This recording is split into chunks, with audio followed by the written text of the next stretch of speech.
Sur l'amour. Riche est celui qui est en contact avec l'énergie de l'amour à chaque seconde de l'existence.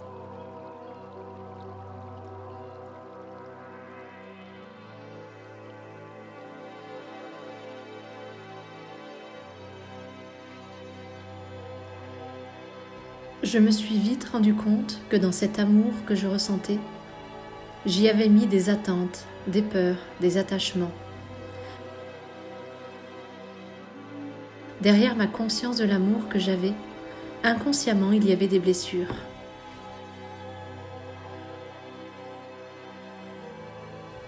J'ai envie d'un amour durable parce que j'ai peur de me retrouver seule, parce que j'ai envie de me sentir aimée et que j'ai peur de me sentir abandonnée, rejetée.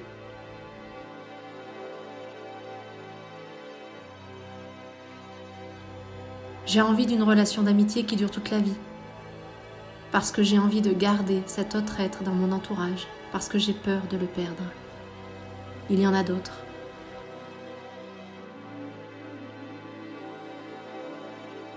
Ce sont des couches d'oignons qui se dévoilent et s'effacent avec l'évolution de conscience, avec la connexion à soi, à l'amour avec un grand A.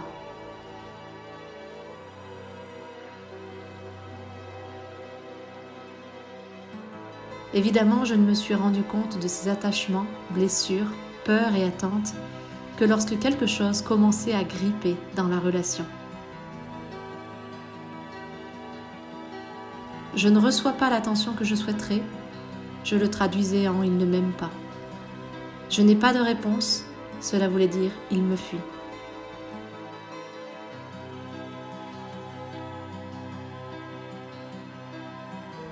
C'est là que j'ai commencé à entrer dans la véritable exploration du mot amour. À quel point l'amour que je ressentais était-il réel ou était-il illusoire ?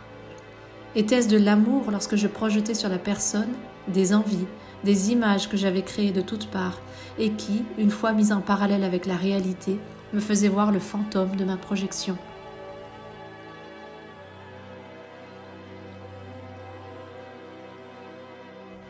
À quel point j'avais en fait créé ce sentiment d'amour à partir d'une image et non à partir de la personne en tant que telle, dans qui elle est, tout simplement.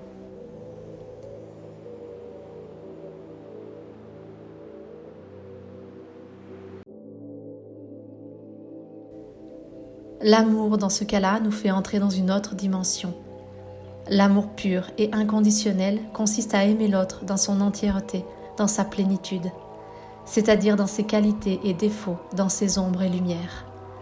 Et encore, donner des qualificatifs d'ombre et lumière, qualités et défauts, revient à juger et à cataloguer des comportements selon notre propre schéma de valeurs. En un sens, c'est s'éloigner encore une fois de l'amour pur et absolu.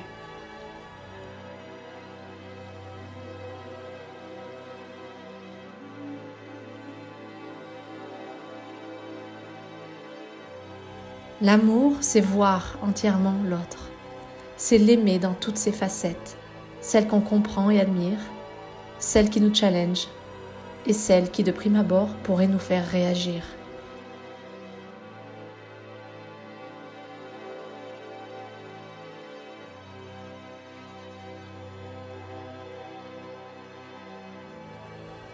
C'est donc également voir les croyances de l'autre, ses peurs, ses distorsions, et l'aimer quand même.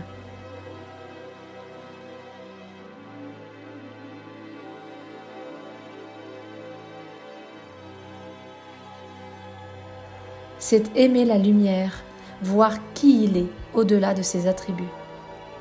Et ce n'est pas essayer de la changer. La seule personne qui peut décider de changer, c'est elle-même.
Riche est celui qui est en contact avec l'énergie de l'amour à chaque seconde de l'existence.